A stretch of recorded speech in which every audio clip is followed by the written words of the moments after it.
Salut à tous! Alors on se retrouve aujourd'hui dans cette vidéo pour faire une petite démonstration de cours. Et on va démontrer le théorème du point fixe. Donc ça s'insère dans le chapitre des suites numériques de terminale, a priori abordé en spécialité maths, qui nous donne l'existence d'une limite de suite et qui donne sa valeur dans un certain cas bien particulier. Alors commençons par regarder ce que raconte ce théorème du point fixe. Alors déjà, il s'insère dans le cadre d'une suite qui est définie et uniquement définie par récurrence sous la forme un plus 1 est égal à f de un avec une fonction f bien définie sur un intervalle donné. Puis u0, un réel de l'intervalle de définition de la fonction évidemment. Puis il me dit que si un converge vers une limite, alors elle est forcément solution de f de x égale x. Voilà ce que dit le théorème du point fixe. Donc il faut une suite qui est définie de la forme un plus 1 égale f de un. Il faut une suite qui est convergente, c'est-à-dire qui tend vers une limite finie. Si ces deux ingrédients sont là, alors la limite ne peut être qu'une solution de l'équation f de x égale x. Donc il faut évidemment dans l'exercice avoir d'abord démontré que la suite est convergente. Et une fois qu'on a fait ça et qu'on sait qu'elle est définie comme ça, on n'a plus qu'à résoudre cette équation pour déterminer la limite. Donc voilà un petit peu ce qu'il raconte et ce qu'on va maintenant démontrer. Avant toute chose, histoire de te remettre les idées au clair, regarde un petit peu un graphique ici et ça s'insère souvent dans ce type de construction de termes où tu peux voir qu'on a une suite avec les petits pointillés qu'on construit et on construit les différentes valeurs et tu peux voir que là il y a l'intersection entre la courbe et y égale x et on voit que les termes se rapprochent petit à petit de l'abscisse de ce point d'intersection. C'est ça le point fixe et la limite, c'est l'abscisse de ce point. Eh bien on va démontrer pourquoi ça marche. Alors commençons cette preuve et nommons, comme on l'a fait, L, la limite de un lorsque n tend vers plus l'infini. Et, comme tu le sais, si un tend vers L, cette limite est unique, une suite ne peut pas tendre vers deux limites.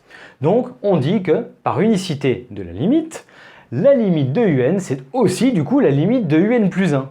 Et qu'est-ce qu'on a dit sur cette suite? Qu'elle était définie de la forme un plus 1 égale f de un. Et donc on marque que un plus 1 c'est f de un, donc L, qui est la limite de un, qui est la limite de un plus 1, est aussi la limite de f de un, puisque un plus 1 c'est f de un. Et maintenant, il faut avoir fait la composition et la limite d'une fonction composée pour comprendre comment est-ce que ça marche. On le présente. Donc maintenant, on détaille la limite qui est ici. Donc, on va faire la limite de un, pourquoi? Parce que dans f de un, ce qui varie c'est n. Donc ici, d'abord, on commence par regarder dans f comment ça bouge. Et on a vu que la limite de un lorsque n tend vers plus l'infini, on l'a appelée L. Donc, c'est L. Puis maintenant, on regarde la fonction f. Et on regarde la fonction f ici. Donc on regarde la limite de f de x lorsque x tend vers L, en gros en posant grand X est égal à un.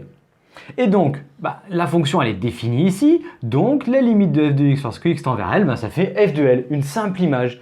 Et donc par composé, on se retrouve avec la limite de f de un lorsque n tend vers plus l'infini qui est égal à f de L, ce qu'on a donné ici. Donc maintenant, on synthétise tout ça et on a L égale limite de un lorsque n tend vers plus l'infini, ce qu'on a dit dès le début, par unicité égale limite de un plus 1 lorsque n tend vers plus l'infini, puis par définition de la suite, donc égale limite de f de un lorsque n tend vers plus l'infini, et on a vu par composé que la limite de f de un c'est f de L. Donc on a finalement L égale f de L, et donc la limite de la suite qui est définie et qui vérifie ces conditions-là est bien solution de L égale f de L ou encore de f de x égale x. Voilà, le théorème du point fixe est démontré, c'est pas très compliqué, il faut juste être assez rigoureux. À savoir d'ailleurs que dans certains lycées, en fait, ils font pas tout à fait le théorème du point fixe, ils le nomment pas dans le cours et ils doivent refaire ça à chaque fois. Donc retenez-le bien dans tous les cas et sachez que certains, si ça se trouve toi, tu vas avoir besoin de refaire ça à chaque fois que tu dois démontrer et déterminer la valeur de la limite pour une suite définie comme ceci avec une suite convergente. Et bien voilà, j'espère que tu as bien compris cette démonstration du théorème du point fixe et pour t'entraîner, tu peux aller voir la vidéo qu'on te met ici sur une application au travers d'un exercice bilan et on te met d'autres exercices sur les suites en description.